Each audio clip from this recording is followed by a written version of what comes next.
ತಾಯಂದಿರೆ, ಮಾಧ್ಯಮದ ಸ್ನೇಹಿತರು, ಕರಿಯಮ್ಮನವರು ಎದ್ದು ನಿಂತುಕೊಂಡ್ರು. ನನಗನ್ನಿಸ್ತದೆ ಕರಿಯಮ್ಮನವರು ಎದ್ದು ನಿಂತು ಅವರ ಪರಿಚಯವನ್ನು ನಿಮಗೆ ಮಾಡಿಕೊಡಬೇಕಾದ ಅವಶ್ಯಕತೆ ಇಲ್ಲ. ಈ ಮಾತನ್ನು ಹೇಳ್ತೇನೆ. ಅವರ ಭಾಷಣ ಕೇಳ್ತಾ ಇದ್ದೇನೆ. ಏನೇನು ಮಾಡಿದ್ದೀನಿ, ಏನಾಗಬೇಕು ಎಲ್ಲ ಹೇಳ್ಕೊಂಡು ಬರ್ತಾ ಇದ್ರು. ಈಗ ನೀರು ಬಗ್ಗೆ, ನೀರು ಬಂದಿದೆ ಅನ್ನೋದಕ್ಕಿಂತ ಹೆಚ್ಚಾಗಿ ಇನ್ನೂ ಸುಮಾರು ಒಂದು 10 ಕೆಲಸಗಳನ್ನು ಈ ದೇವದುರ್ಗ ತಾಲೂಕಿಗೆ ಮಾಡಬೇಕು ಅನ್ನುವ ಹಂಬಲ ಈ ಹೆಣ್ಣುಮಗಳಿಗೆ. ನಾನು ಹೊಗಳಲಿಕ್ಕೆ ಬಂದಿಲ್ಲ. ಈ ರಾಜ್ಯದ ಪ್ರತಿಯೊಂದು ಜಿಲ್ಲೆ, ತಾಲೂಕು ಎಲ್ಲ ವಿಷಯಗಳ ಬಗ್ಗೆ ಸಾಕಷ್ಟು ಪರಿಚಯ ಇದೆ. ಇವತ್ತು ನಿಖಿಲ್ ಕುಮಾರಸ್ವಾಮಿಯವರು ನಮ್ಮ ಚಿಕ್ಕನಕಳ್ಳಿ ಸುರೇಶ್ ಬಾಬು ಅವರು ಈ ಕಡೆ ನಮ್ಮ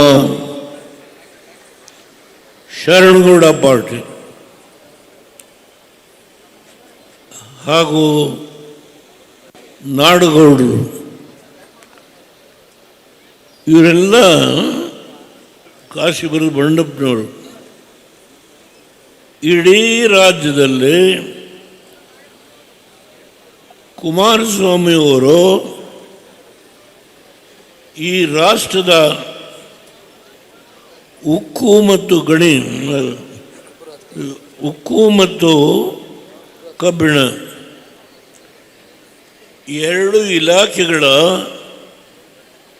ಜವಾಬ್ದಾರಿಯನ್ನು ಕೇಂದ್ರ ಸರ್ಕಾರದ ಪ್ರಧಾನಮಂತ್ರಿಗಳಾದ ನರೇಂದ್ರ ಮೋದಿಯವರು ಅವ್ರನ್ನ ಕರೆದು, ಈ ರಾಷ್ಟ್ರದಲ್ಲಿ ಎಲ್ಲ ಏನು ಈ ಸಂಸ್ಥೆಗಳು ಸ್ವಲ್ಪ ಮಟ್ಟಿಗೆ ಚೇತರಿಸಿಕೊಡುವ ಕೆಲಸವನ್ನು ಮಾಡಬೇಕು ಅಂತ ಹೇಳಿ ಅವ್ರಿಗೆ ಜವಾಬ್ದಾರಿ ಕೊಟ್ಟ ಮೇಲೆ ಈ ಪಕ್ಷವನ್ನು ಕಟ್ಟಬೇಕಲ್ಲ. ಈ ರಾಷ್ಟ್ರದಲ್ಲಿ ದಯಮಾಡಿ ಯಾರೂ ಅನ್ಯತಾ ಭಾವನೆ ಮಾಡಬೇಡಿ. ದೇವೇಗೌಡರಿಗೆ 93 ವಯಸ್ಸು. ಇವರು ನಮ್ಮ ಮುಖಂಡಗಳೆಲ್ಲ ಸೇರಿ ಒಂದು ಸ್ಟ್ಯಾಚ್ಯೂ ಮಾಡಿಸಿದ್ದಾರೆ. ಅದರ ಇನಾಗ್ರೇಷನ್ಗೋಸ್ಕರಲೇ ನಾನು ಬಂದಿದ್ದೇನೆ ಎನ್ನುವ ಭಾವನೆ ದಯಮಾಡಿ ತಾವಿಟ್ಕೊಳ್ಬೇಡಿ.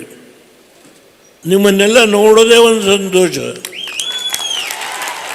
ಇಡೀ ರಾಯಚೂರು ಜಿಲ್ಲೆಯ ಅನೇಕ ತಾಲೂಕುಗಳಿಂದ ಹೆಲಿಕಾಪ್ಟರ್ ನಿಂತಾಗ ಅಲ್ಲಿ ಇದ್ದ ಜನಸಮೂಹವನ್ನು